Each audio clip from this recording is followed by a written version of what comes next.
Welcome back to Aliens and Angels, the podcast.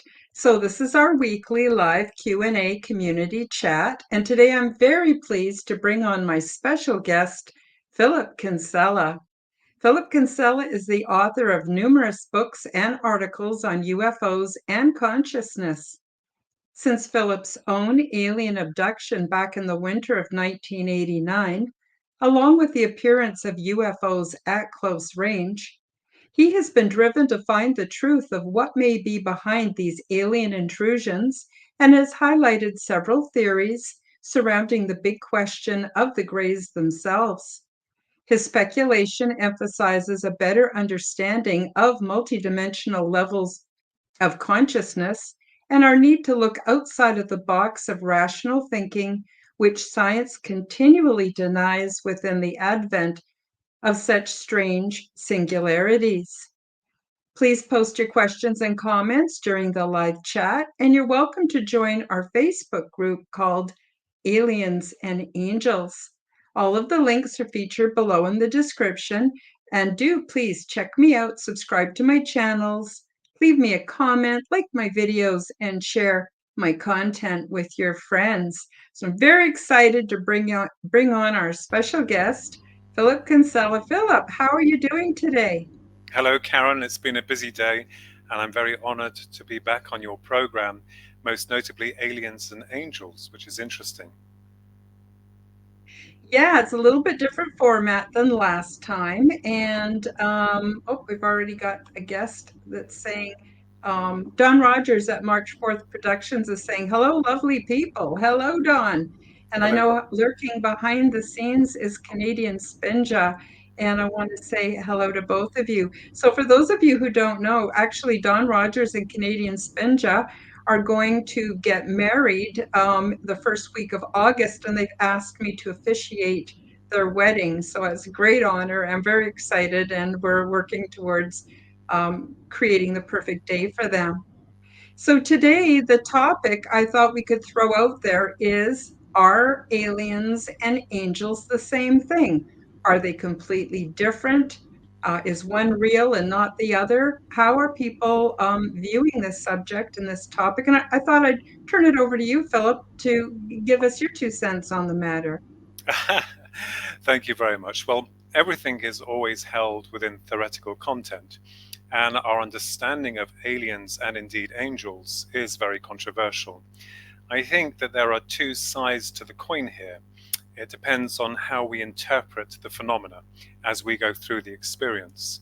I think most notably, if we look, and I have studied and I'm connected with near-death research in terms of how people experience their encounters with loved ones and masters, they will see them as divine beings. The same with those linked within the annals of ufology. There are some entities that come forward that are benevolent, and they will see them as perhaps angels. So I think it's based on interpretation and the way the events actually unfold. But it is an interesting question because I have spent many long years researching into the abduction phenomena. And this is interesting as well as alien encounters. And I have always been open to the fact that not all of them are negative. It's the same with humans. You have the good, the bad, and as they say, the ugly. So I think the same can be said for these multidimensional, interdimensional beings. Are aliens and angels one of the same? Well, that is a good question going back to that point. I think perhaps that it's how you interpret it. But my understanding is that I think we may be dealing with something far different. I think in my terminology, angels are very different from aliens. Because when we look at the human, and we've discussed this before, Karen, about our genus, our creation, if we go back into the antediluvian cultures, and most notably within those codices that are hidden or suppressed, now starting to become open for the public to view through certain brilliant researchers, tells us a very different story. And it may be a shock to find out that our creation wasn't down to a man with a white beard and whipped up in 6 days, but far more ingeniously created. And we ourselves may have been generated by gods, no more than perhaps elevated humans when we get to the stage, perhaps we've done that already, where we can replicate life ourselves. So, how we view the reality with regards to aliens and angels, very, very delicate subject matter. But I have always seen angels as some kind of connection, divine essence to the one, the source, the Godhead, the all that is. And if we go back into antediluvian cultures, again, dealing with those codices, it talks of several falls of man, or not necessarily man, because the female aspect has been scrubbed out. So we have to look at both polarities of the male and female, the alpha, omega, all these things. So, my understanding is that I do believe that angels are a separate component to those of aliens. Angels are, as we understand, not just beings with wings that denotes their rank, but very powerful entities that are androgynous in nature and have not incarnated upon this earth sphere. And what's interesting in my research is we're looking at the Greys, for instance, or a certain faction of them, not all of them, and how they seem so far removed from what we represent in terms of our sovereignty, in terms of our divinity, because these spectres appear to have lost all the vestiges of love, of compassion, of understanding, of taste, of smell, of aging. And perhaps there is a faction of them that have fallen themselves and are trying to find the answers through us as a reproductive and intelligent and certainly separate entity, because the Greys seem to operate as a one hive mind consciousness, and we as a human species are individual in nature. So it's an interesting point, yes. Yeah, yeah, good answer and comprehensive too. I myself have had both extraterrestrial contact and angelic contact. I don't know why, I'm nobody special, but it came to me. The angelic contact was a one-time thing, and it happened many years before my ET contact, and it may have had something to do with it. I don't know. But I did not see beings that were humanoids. I saw points of light with light flashing out the sides, which gave them the illusion of wings. And I don't know if it was one being or many beings, but appeared as like 1,000 points of light. And this was while I was awake. I wasn't under the influence of anything. But it was a time of great crisis in my life where I was in a deep state of grieving, and I was contemplating going to take my own life. And then I had this visitation, and I was told that if I wanted to exit, we could, because life is never meant to be unbearably painful. There are exit points, but if I wanted to stay, they would give me a gift. And I didn't know what to make of this. It didn't last very long, and then it was over. And I said out loud, I said, well, wait a minute. Do I have to decide right now? I have to think about this. I mean, who has, I'm assuming it was an angel. I don't know, or angels. They spoke in one voice in perfect harmony as though it was one voice, but it was like 1,000 voices. It was an incredible experience. Like, I can't even Mm, really describe it.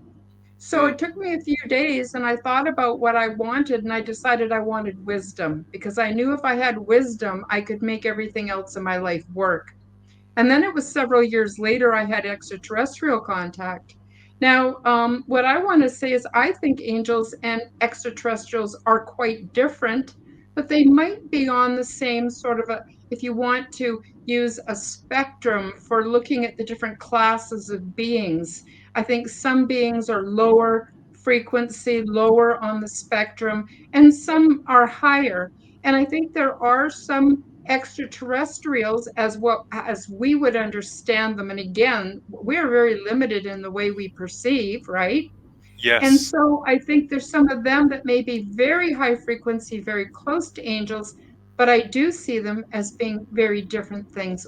What are your thoughts on that, fella? Well, I will tell you that my twin brother and I have an identical twin brother called Ronald, and I had an experience with him with this divinity, as it were.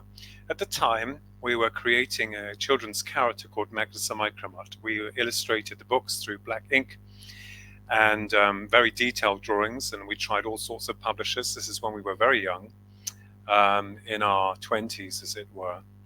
And everything we were doing was failing. And I will also say here for the record that a very important lady who is no longer with us, a very powerful lady, was also behind my brother and myself. We're very honored with that. And I'm not name dropping, but she was top of the sovereignty of England, and for 33 years. And the encouragement that we had from these people was incredible. But we had to self-publish these books, and we used to send them to this lady, a batch of them. And the encouragement continued. And I remembered on the 7th series of this book, Magnus the Micromut and I can't remember if it's the Pharaoh's Curse, or it incorporated this lady in them as well. We'd sold only about 3 copies at work because we weren't published authors then. We were later by other books. And we were broke. We'd sold it. We'd spent all our money printing these books, and then we were trying to sell them to make some money. The press before had been very helpful, very understanding. And on the Saturday that we came back from doing a little signing session at the place where we worked, they allowed us to do that. We sold only 3 copies, and we made next to nothing back. And I remembered my brother and I sitting in the back of our garden, and the stars were out. It was a cold night. There were clouds, in the air, and the moon was out. And my brother and I were both sat outside, huddled together, and we started to break down because for years and years and years, our dream was coming to nothing. All that we tried with other publishers, they weren't interested. The art, I must say, was absolutely, I think today, even now, stands up. But you had to be a big name then to be published. So we broke down. And then something extraordinary happened, and we will both never forget this. And this is actually detailed in several of my books. One of the most recent ones, Guardians of the Dead, which you can get on Amazon. And as we broke down, it felt like this hand was holding us both. It was a noticeable experience. And then down by the back gate, there was this light that appeared in the formation of what I can only describe as an angel. But the best was yet to come. Because when we looked up into the sky, there was a cloud that was in the perfect formation, and I say perfect formation, of the lion's head. And when the cloud moved in this perfect shape, one of the stars came through its eye. And my brother and I both Wow. stood up. It's documented, it happened years ago. And we were so amazed. I mean, it took many years later for us to find some, moderate success, I suppose, with publishers, nothing to do with a bestseller status or anything like that. And then, of course, we had a computer company approach us to want to make the character Magnus the Micromut, the cybernetic dog, into a computer game because they'd seen it in the press, local press here. And, of course, it all fell flat. And I think I think Magnus came out through an ebook. This is long before Amazon. Through an ebook company took him and was experimenting with his ebooks. So that was a moment of divinity, and the feeling that it was almost godly, if I use that word, I think in terms of our reference to divinity. When you are at your knees, when you are genuinely at your breaking point, when you have tried sincerely all that you can within your heart and your soul, and you're left broken. They always say that the phoenix arises from the ashes through a rebirth. We didn't go through a rebirth, by the way. It was still quite hard to get through it, but there was a sign. And I knew that that was not extraterrestrial in terms of the way we see it, but rather Right. operating on a frequency of divinity, as though there was some connection within the human spirit, the spark of what we all carry within us. And all of the people, all of the things that we have done, does not mean to say that we have failed, because how can you fail when you are trying? So we branched out into other areas, and of course my life changed with regards to not psychical research or near-death research, consciousness, but also within the Department of UFO Research as well. And I always say, I think that the divinity, the spark, comes from within you, because we're all connected to this divine source. And we're all separate in terms of our connection here, but we are all connected as one. When we return to the other side, we still retain our individuality, of course, but we're still connected by that spark, that connection. And that, I think, is read by those angels, by those influences from the other side. That is read, it's felt within the ether, within the quantum state, when you know you have a chart or a plan and things aren't going quite your way. So I do believe, and I've heard many stories from other people before, of this divinity intersecting within their life, interconnecting with them at the most desperate hour. So most definitely. And I was able to distinguish that this phenomena was divine and was not extraterrestrial. At least that's my understanding of how I interpreted, how I translated that whole experience. So we're all important. As I said before, we're all connected. And I think the problem is that we're all trying to, as I said to you before, Karen, that we're all trying to squeeze it into the same box and it won't go in there. But that was incredible. And yours as well, incredible story as well, experience. So yes, they do come in. And, you know, if someone's devout UFO believer, which I am anyway, and they can't see any other way of within the religious ideologies or religious experiences, maybe they will interpret that as some kind of UFO-related phenomena. But for me, that was divine intervention and most needed at that point. So quite incredible. Wonderful, wonderful Yes, experience. Thank you so much for sharing that with us. no, it's fine. Yeah, my experiences were very, very different. And yeah, there was, I mean, but it still strikes me as strange that I was offered a gift, and I chose well. Now it didn't mean like me and my naivety, I thought they would just pour the wisdom into my brain, but it didn't work that way. I had all kinds Too of challenges, but the difference was I was able to have a profound learning from every challenge, where before that I had been missing the boat. So that was the big difference there. Now, we've got a question from the chat here. Don Rogers at March 4th Productions asks, if you think that all share consciousness from a single source, humans, aliens, and angels. A very good question. And I have to point that forward, a very complex question.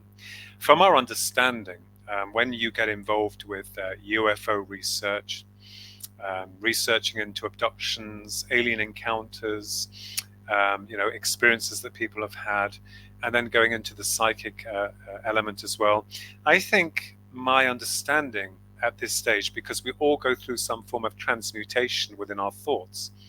We all start off like I did back in the heyday when I was a kid growing up, believing that UFOs are nuts and bolts craft, that they're all wonderful and lovely and they're going to come and land, and we meet them and shake hands and be shown around their craft and, open our hearts to them, our souls, and hope that they'll be able to help us and understand us.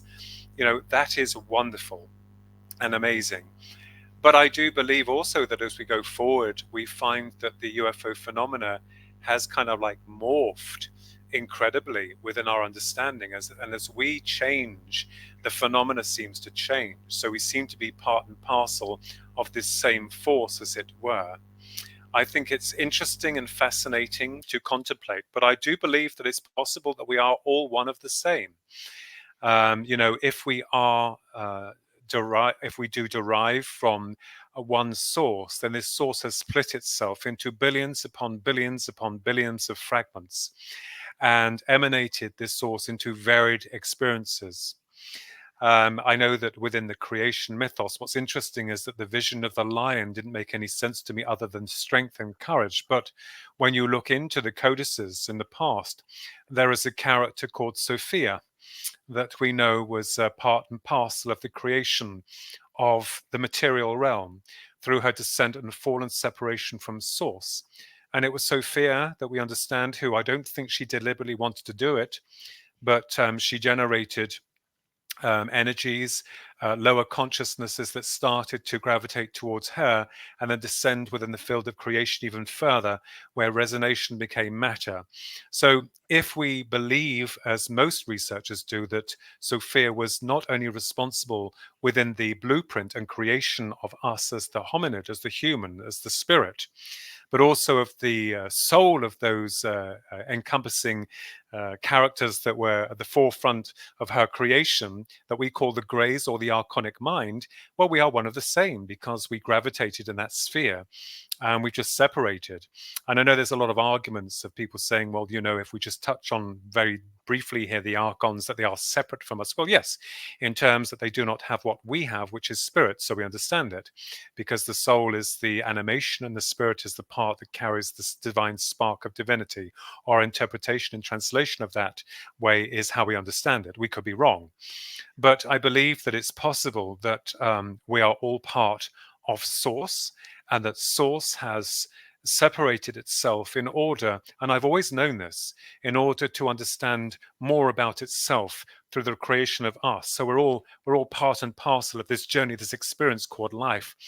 And so I believe that it's possible, I could be wrong, that we are all connected to the same thing. It's rather like when you make a movie. We have to think about the cameraman, the producers, the writers, or what's happening in the back of the scene. And then of course we create the movie. We have the actors that come on and they do their acting and they perform their parts. But like we are here through this incarnation process of incarnation, where we are going through our lines and, you know, making a few bloobs along the way, and then you watch the program or the film and it's like, wow, look at that.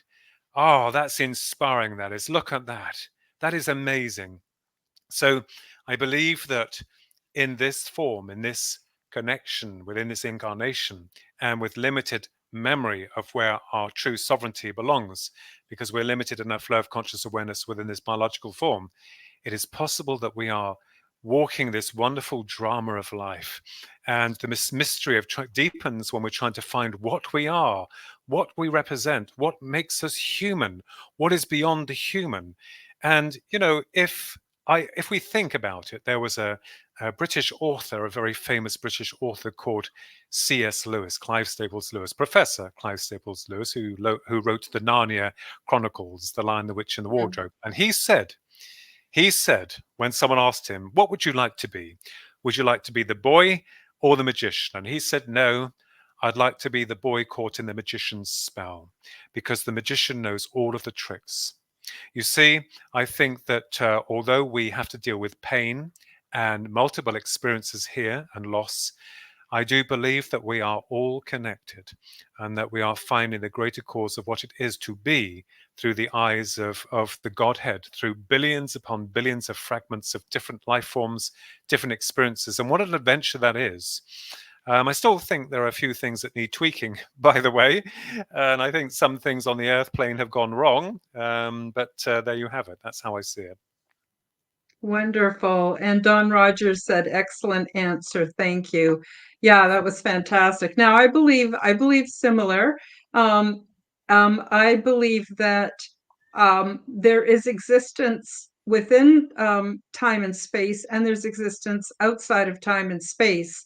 And I believe that it's our ability, as the Monroe Institute has Oh, yeah. illustrated, that we can go outside of time and space and have experiences there too. So, like you said earlier, it's much more complex Mm. than a very practical level that we're talking about it on. But I also believe that we're all avatars, and to our true selves are someplace safe. And that helps a lot because, it can be kind of scary being on Earth at this time. But I also recently came to the understanding that even the animals are avatars. We're all parts of Source. And then, as an extension to that, I think that all the extraterrestrial beings that have been experienced by humans are also connected to Source. So I'm really not taking away from anything you've said. I'm just sort of putting it into my own words and my own experience. And I think that there also is a concept called karma.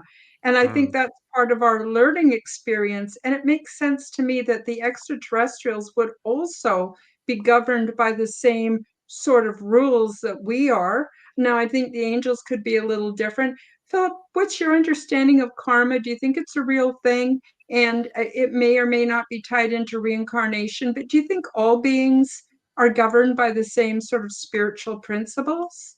That's very interesting as well. When I was researching the greys through personal reasons, I wondered why it was that a species that apparently cannot reproduce was interested and found a species that could, and why they appear to be replicating this process of reproduction. And it's possible that the greys have lost the essence of what they once represented, i.e., the spirit, and they're trying to find that divine spark through us. So have they themselves gone through a process of devolution? It's possible. Are we as a human species ourselves going through that process of devolution? I think we're heading that way, especially with regards to transhumanism. But I will say to you, what's interesting is with regards to karma, what thy soweth, thou shall reap. I remembered reading that on a church window, and I laughed because I thought, well, all of the efforts that my brother and I had gone through, all of the trials and tribulations, didn't seem to amount to much. And it doesn't mean to make me ungrateful. It's just at that point I was sore and I was bitter. And it will happen with anyone, not in terms of like people, but with regards to that saying, what thy soweth, thou shall reap. But I do believe it's important that there are and have to be repercussions, because it's no different. How else will we learn? We need to be slapped on the hand now and again to say that's wrong, and it hurts, but we learn from it. And I think that is part and parcel of the creation process. I think that if it was all generated through randomness, it doesn't make any sense. In terms of the creation hypothesis, most cosmologists will tell you, well, it was just a big bang and that was it. Well, what it was there before the bang? Can you really consider nothingness? And what generated that spark to begin with? Because cause does not come without effect. And I think the same can be said with regards to our understanding of karma. We hear so much about this. And, is it right? Is it wrong? Is everything just there so you can go and do something to someone and not suffer the consequences as a result of balancing out the pain or the disruption that you have administered to that individual? No, I believe that it should be done because it's called justice. It's weighing the balancing the scales. Whether or not this is passed from one life to the other is also interesting, and I believe that that is possible. Certainly within the research and documentation of Edgar Cayce, one of your great sleeping prophets.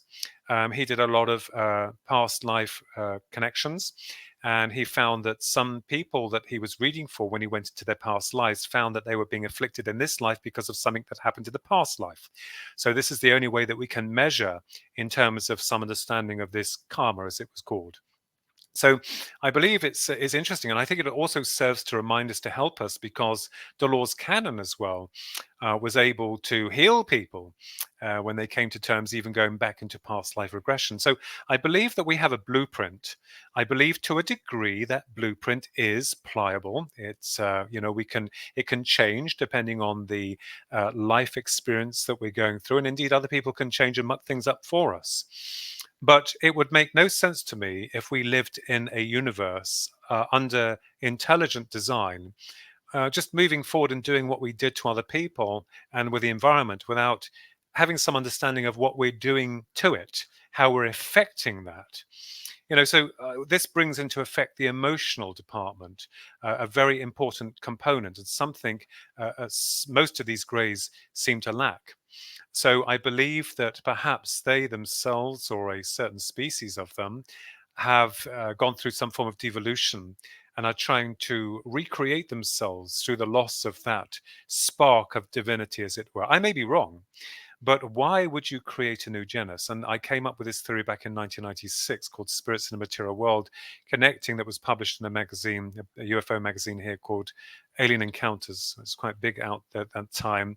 Why it was that a species such as the Greys, extraterrestrials, we currently term them, non-human, intelligences, why they're interested in us and what was it they wanted from us. But we have to be open to all forms of speculation. Are they creating a new genus because we're about to wipe ourselves out? Who knows? Are they the gods of old? Are they the ones that seeded life here, that seeded us? We don't know. But I think it's very important. So, in a long winded way, Karen, I believe that karma does seem to have some kind of weight of conviction when it comes to our journey. Because how else are we able to evolve? How else are we to learn and develop as a species? Because sometimes we're brought to our knees, and then when we rise, we become gods. When we've been brought down and thwarted, we think about it, and then we think, well, you know what? I understand what I've done wrong. I understand that I can change. And that little bit of pain, whatever it is that I've gone through, will remind me of the greater cause of why I'm here. So, yes, I do believe that there's some kind of truth in that, most definitely. Hmm. Very interesting. Thank you for that. So, I have I have heard and I have seen the possibility that there are groups of beings, non-human beings, who have developed technologies to somehow separate themselves from source, thinking that they have a better idea on how to be. And then once they're caught up in that, they're sort of stuck in that, they're trying to find their way back. But Hmm. that's sort of a little bit of an in-depth analysis. So I was just thinking, let's take a short break. And it's only 2 minutes. And when we come back, let's pick that up where we left off, Philip. Okay.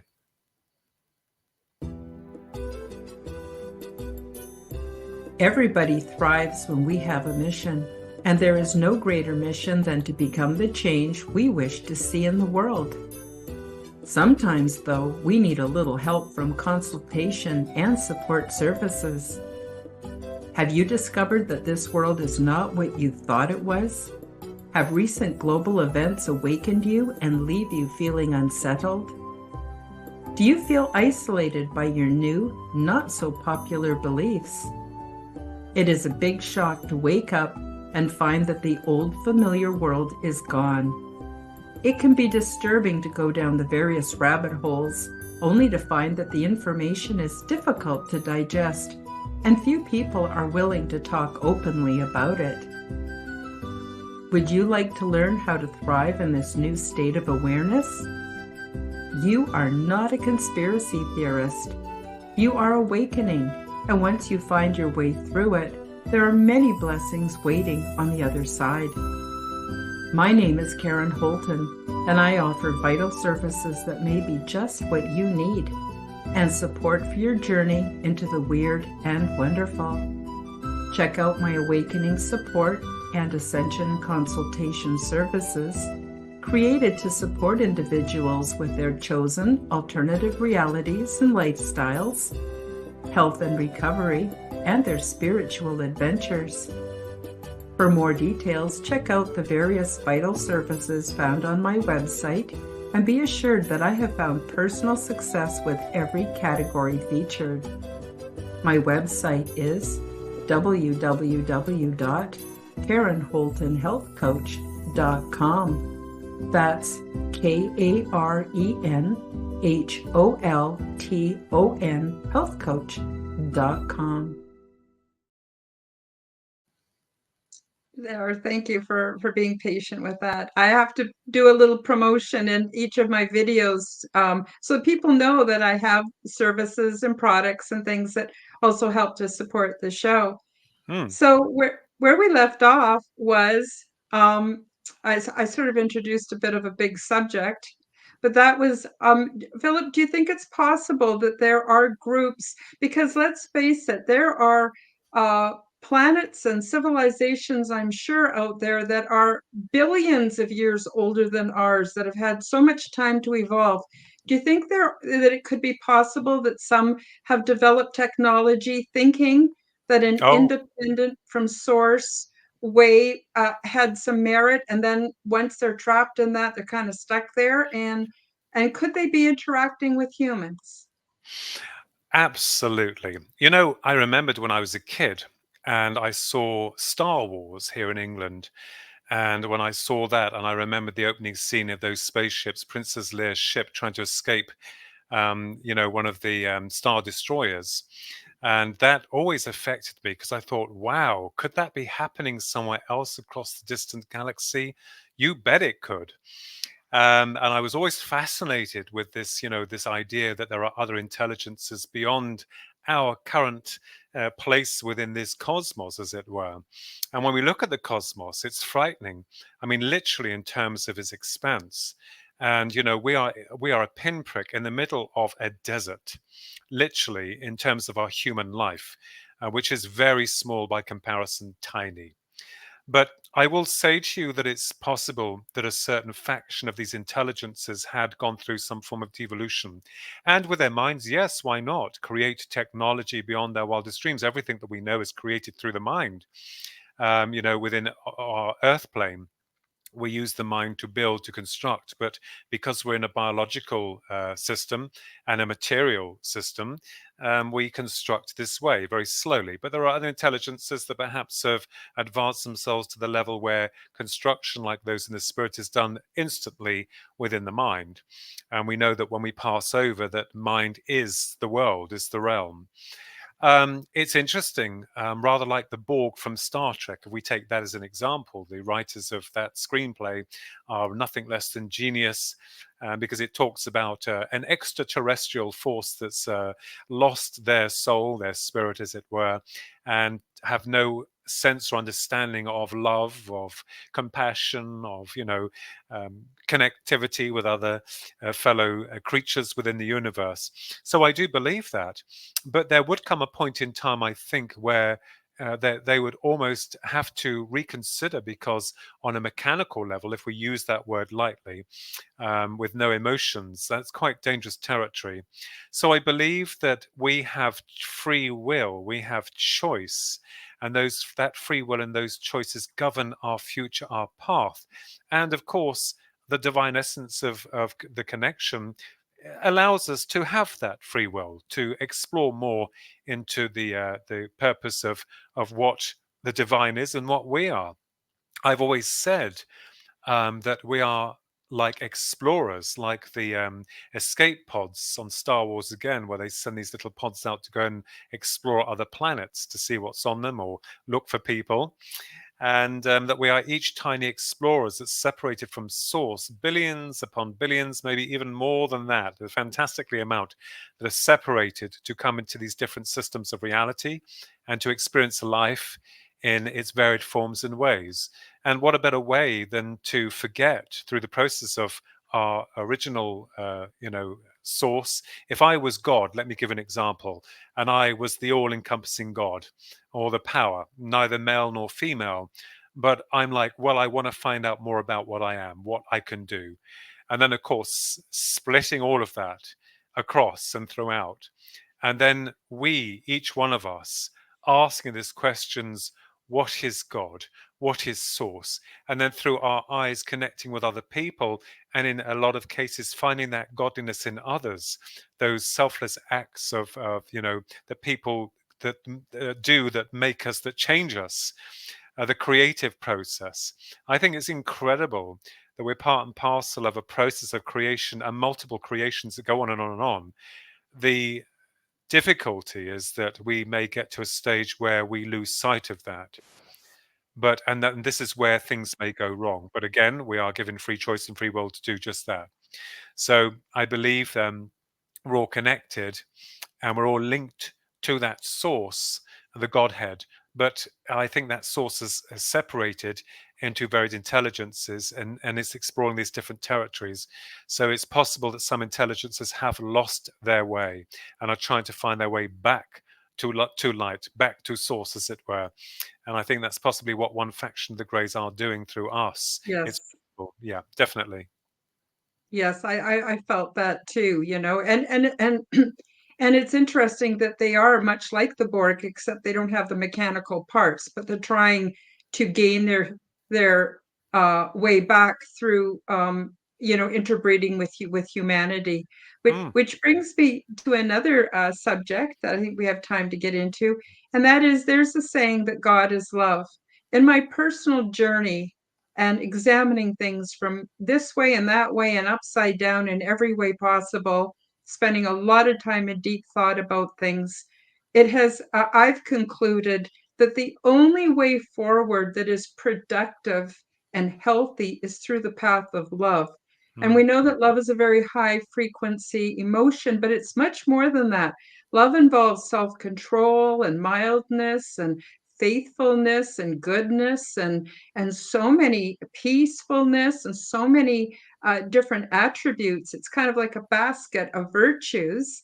And it seems to me that there are beings, humans among us, not all humans, but certainly quite a few of us, and other beings that have come to the conclusion that the only path forward that actually works is through the path of love or the harmonic of love. And all other ways, the psychopathic ways where they lack, whether it's human or Yeah. non-human intelligence, that lack the compassion and empathy and the ability to love, those are all destructive. They don't last.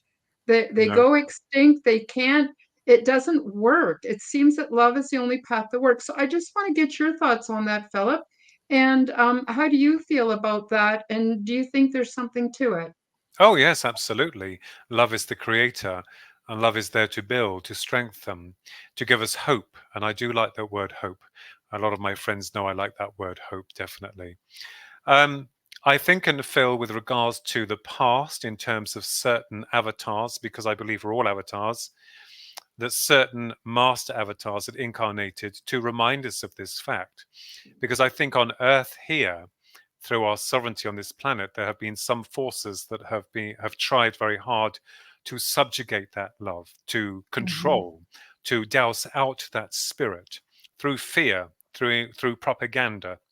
We can see this happening today in our modern times. But I dare say that those modern times were very much evident going back into our, what we call the antediluvian cultures that were just as smart and brilliant as we are today. Certain epochs have fallen and been brought to their knees through the greed and corruption and lovelessness from others. So I believe that certain masters had incarnated and walked to remind us of our sovereignty and to remind us, to show us the way towards that love, to that light, and to make us aware that the only way that we can evolve is through love. You know what it's like when you have fallen in love with someone, or there is no other than that connection of seeing something so beautiful and amazing through your eyes, just like the love of creating something new and believing in that, bringing its shape and form. That goes deep within the heart, within the soul, that resonates on varied levels because we are vibration. Everything in this life vibrates on certain frequencies. We know that within the quantum realm. And we must not forget either that light is vibration. And vibration, then, as it lowers its vibrational content, becomes more in line with creating matter, depending on what level that signaling or vibration has connected with. So I believe that we are light, we are vibration, we are consciousness. And sure, if you are corrupt, if you are psychotic, if you are nothing less than greed and corruption, sociopathic, then these are very dangerous qualities. And this will bring some form of devolution within your spirit or, your consciousness. And we understand there's also within levels of the afterlife. We know that through the brilliant work of many people, including, as you've mentioned, Karen Robert Monroe, creator of many, um, you know, experiences where Hemisync, he created Hemisync and also wrote his three amazing books. I have the new one about him, the biography on him, by the way. It's very interesting. But we do know there's an astral plane, and the astral plane is linked with thought. But we also learn that the development of us as a human species, our entry into that realm is inescapable because you take in with what you are, with what you carry within yourself. There is no escaping it. So I believe that there are varied levels that we ourselves have to take account for.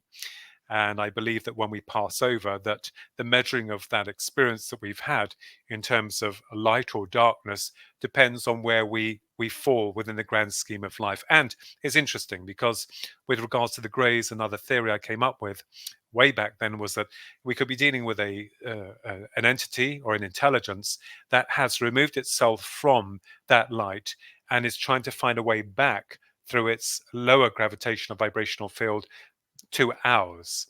And the only way it can do it to make that connection, that bridge, is by incorporating spirit with flesh and dealing with it this way, if we understand that. So it is very interesting. But yes, absolutely, love is the supreme quality of everything. Love creates. It also, I think, teaches us that there is a part of us that we can't explain. When you deal with love, sometimes it can upset you in good ways, sometimes in not so good ways, but you know what love is because it comes from within. So we are all creators, we're all part of the creation process. There are some, unfortunately, who do not wish to create and would rather destroy. But I can assure you, there are many, many good souls out there who are more in tune with love. And just very briefly here, very quickly, we can understand that this is so because every time that we as a species go through an upliftment within our consciousness, the system that we serve finds ways of bringing that down through propaganda, through bad news, through fear, control. Because I believe there's a war going on, a silent war, and maybe this intelligence from the past is still somewhere here that's governing its puppets that it will reward with plenty of money, or the gongs in the world and power. But no, at the end, it will serve them no good, because what you take within your heart and your soul is what you take with you. There's no escaping that fact. Wow. Yeah. I agree 100%. So yeah, I totally agree with that. And so, I'm not a religious person, but I do try to walk in the path of love. And Oh yeah. there's a saying that, we're supposed to love other people the way we love ourselves. But I look around and I see a lot of people don't know how to love themselves. The whole concept of what is love can frequently be somehow dissolved in the system. And like, for instance, patience, I got to practice that every day. Patience, that's one of my toughest challenges. That's the Um, same you with me know, as well. The same is with it? me. Yes. and Uh, um and self-control, like, for instance, if I have a child, am I going to let it eat nothing but candy and drink soda pop? No, I'm going to want it to eat in a way that's going to be the most beneficial for that child. Well, then wouldn't I be wanting to do that for myself as well? So I mm. always try to bring it back to my own personal path. Doesn't matter how smart I think I am, or what complex concepts I'm able to hold in my mind. They don't really matter much if I don't have the basics, which tie back into love. So I'm not trying to be all preachy here on a Sunday. I just I want people to look at themselves and learn how to love themselves in a greater way. And then we change our own vibrational frequency, and it's contagious, and we can change the world, which is my big goal, to help. I don't know. I mean, I know it's a lot to ask of one old lady to change the world, but I'm going to do my part, darn it. I'm going to do my part. Yes, I think, we're all part and parcel. Every single one of us are unique and important. No one is any better than anyone else. We bring to the table what we experience and what we learn. And that's as good as any. And I've always understood, what a world this would be if we could say to someone, if I was in charge, not that I would want to be in charge, I wouldn't be able to carry the weight of that responsibility, but if we had a supreme council of the most loving beings, people here that governed our world and said, now, Karen, Philip, what would you really like to do in life? What can you bring to the table? And I know there's some people who wouldn't, but look at it this way. What can you bring to the table? What would you really like to do? And you say, well, I'd like to do this, or Karen will say, I'd like to do that, and I'd like to help a little bit towards, replenishing, reconstructing, bringing new ideas to make our world a better place. Now, we can all see what's happening. There are billions upon billions of souls who have never been afforded that option. They are unfortunately not able to get the job of their choice because maybe they haven't been privy to the education that they would like to have, or the opportunity isn't there. So think about all of the wasted energy and the thoughts and the ideas that's passed us by. And what's really annoying is that I just read the remark there, it's wonderful. What's really annoying is that this system that we serve is not interested in you or me or angel wings or whoever's here within the world. They're not interested in that. All they're interested in is money, power, and control. And I've always said that this evil must be removed, because in the only way to advance our species, and it's not just about the angelic connection or the alien connection, it's about where we are, because this planet is a living entity, Gaia, Sophia, whatever you want to call her, and it's a living system. And if you look at it, and I know it's been said a million times over, billion times over, it's being destroyed. And so I think that light carriers such as yourself and myself, although we can't get out there and get to the tallest steeple and tell that lot to get a move on and change things, because that won't happen, because they'll crush you like an ant. But we are aware of it, and that is within the heart. So I believe most definitely that we do have assistance and those elevated beings of love and light. But the system of evil and darkness, which has been in control for a long time, I believe, will Yeah. try and shut that out or close it down. This is why this subjugation and fear and propaganda and control is not allowing us to ascend, an ascension in terms of us connecting with that divine source of all that is, to shatter it, to break it away. Because every time we come to that point within our evolution, there is something that's cooked up by the system to bring us all down through fear. And that is there, fear, the complete opposite to love. So Yeah. we are all on the same page there, I think, in terms of understanding of what's going on. It's not just about the aliens wherever they're hanging out, or the angels who are, the most excellent and high of the high. People have said that they're evil and they're extraterrestrial. No, I believe that there are separate entities, because the divine, the source, has and would have that ring of protection in terms to look out for those other souls coming down into varied levels of connectivity with life throughout the universe. So it's possible. At least that's my romanticized version, the way I like to see things. I mean, I may be wrong, but I know through that experience I had many long years ago with the hand that was holding my brother and I, like in the palm of their hands. It was so noticeable. It was like, if I may use the word, and I'm not religious, I believe in a divine source, the creator. Mine's more metaphysical in terms of my understanding, but for want of ease of explanation, it was God that was holding me and my brother. And this projection of this intelligence then infused the light in the angelic form. And then, of course, the face, the perfect face, the absolutely perfect construction of a lion's face with the star coming through the eye. That was a sign. And I will never forget it. And I've had many experiences, and I document them exactly as they happened, with no added or subtraction to it. So I know that we are each important to our own evolution. And unfortunately, and it is true, there are many people out there who don't agree with you, or they've got to put you right, or they want to detract you from this. And you think, I'm tired of that. We all just need to respect one another's belief systems, because this is why we can't squeeze it all into the same box, which some people are trying to do. It's separate, it's individual, it's unique. It's a journey that we as a soul are going through to find the bigger part of not just us, but creation itself, Yeah. Oh, that's so well said, and so on point. Thank you so much. Now, we're running out of time quickly here, Philip. So I want to give you some space to tell the viewers and the listeners, what are you up to? Tell us about any books you want to spotlight, anything going on, and where people can find you. That's really important too. Well, first of all, I need to give myself some space, because sometimes I'm just also I'm just so I'm working on a new book at the moment for a publisher.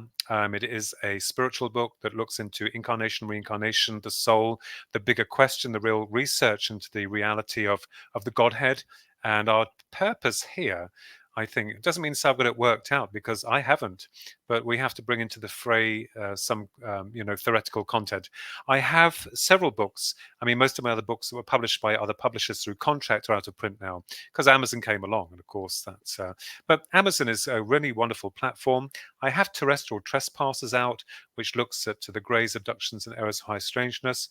I also have another book called You, the Public Deceived, The Grandeur of Deception, which is about ufology, and also Guardians of the Dead, and another book, A Passage to Eternity, The Enigma of the Dead, UFOs and Aliens. And of course, several of those books, oh, and Sky Crash Throughout Time about Rendlesham, that was republished were through all of the books through Philip Mantle, esteemed ufologist and researcher and publisher, Philip Mantle's Flying Disc Press.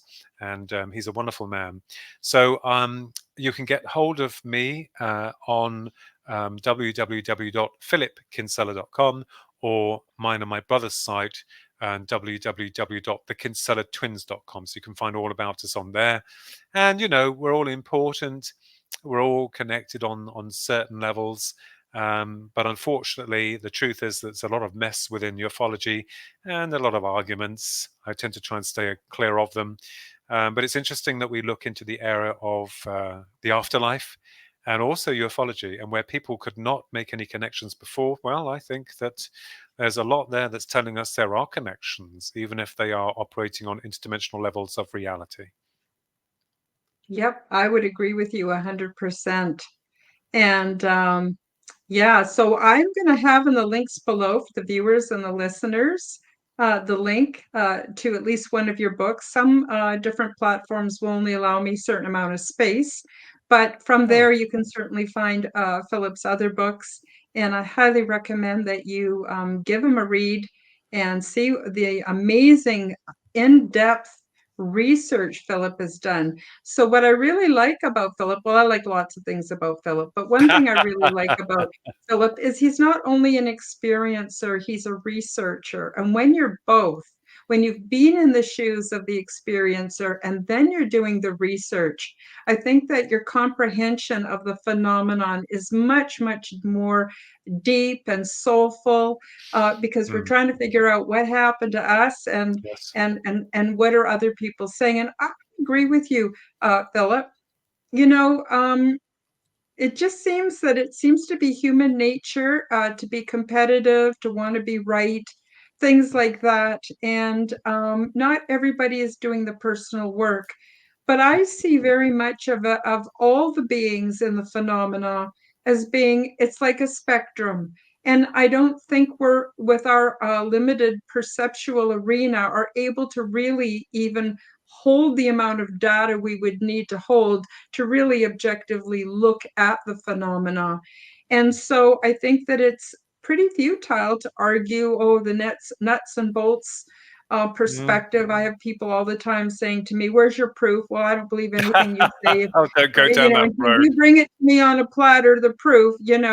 But those people will never be satisfied anyway. And if they haven't had the deep spiritual transdimensional relationships with the universe, they are not going to get it, and it's not necessarily their fault. I don't know why some of us have the experiences and some don't. I don't know why.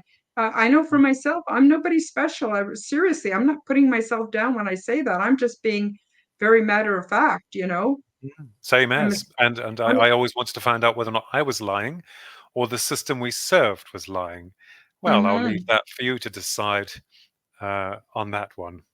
mm-hmm, mm-hmm. So I've really appreciated having you on the show today, Philip. And for those of you who are new to my channel, I have another show called The Quantum Guide Show that comes out usually every Wednesday afternoon. I'm now going live with it at 1 o'clock in the afternoon if you'd like to join us. And that, of course, is Mountain Time. It would be noon Pacific or 2 p.m. Eastern Time. And then I guess in England, it's a whole 7 hours after that. It would be 8 o'clock at night, wouldn't it, Philip? Yes, unfortunately, we are forward in terms of time, so it's very much a huge gap. So, but yes, but I've enjoyed coming on your show, Karen, and linking with the wonderful guests here as well too. Those that come on to give their questions, they're all important. We are all important, literally. Yeah, well, I agree. Everybody's important, and there's no such thing as a stupid question. So, No? Philip, I'm gonna say goodbye and let you go now because I know that you've had a long day, and I Yes. do have a couple of announcements for the viewers and the listeners, but I don't want to hold you to have to listen to all that when I know you've had a big day, and I just appreciate you so much. And I'm wishing you the very best, much love and much success in your life, Philip. Come back and visit us again. Thank you, and the same to you too, Karen. God bless and take care. Thank you. Whoops. Whoops. I'm sorry, Philip. I didn't mean to cut you off. I got trigger happy. So anyway, so that's Philip Kinsella. Yeah, what an interesting and very intelligent and sensitive man. I'm just so thrilled that I was able to have him on the show today. So before we go, I just have a couple of announcements.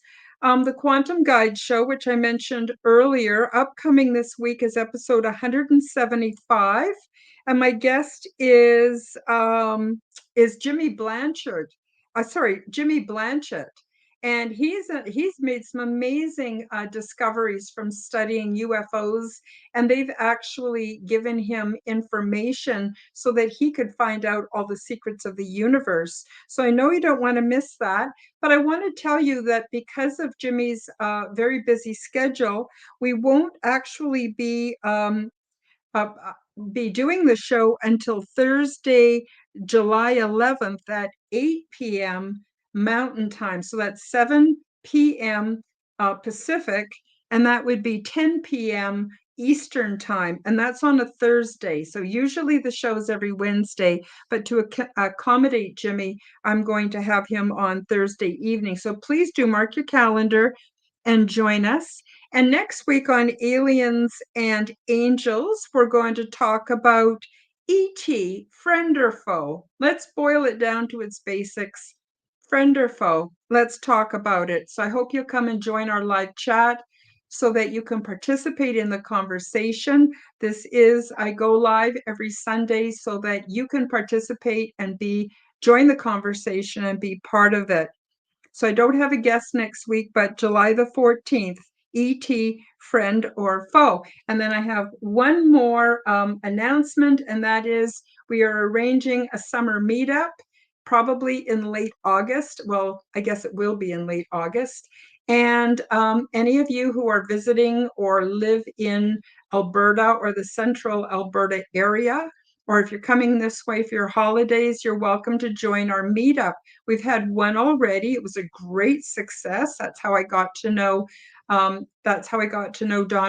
Rogers and Canadian Spinja. They've become good friends, and it's lovely to be able to have actual physical contact with your community. So if you can join us, please do. Thank you, Don Rogers at March 4th Productions. He says, great show. Thank you both. Great information. So I want to thank everybody for joining us today. It's been lovely as usual. And I look forward to seeing you again next week. And I guess that's it for today for aliens and angels. Sorry, guys. I got screwed up. Thank you for joining me for the Aliens and Angels podcast. Become the change that you wish to see in the world. Subscribe to my YouTube and other channels at Karen Holton TV. Click the like button, leave me a comment, and share this podcast with your friends. Check out my website at www.karenholtonhealthcoach.com to see my free resources and amazing products and services. All the links will be in the description below. As part of the Forbidden Knowledge Network, you will also find the Quantum Guide Show with Karen Holton on all audio platforms. A very special thank you to Andy Gambino and Anthony Exemplar from the Unidentified S4 channel for creating the beautiful introduction for this podcast. Until next time, keep up the good work.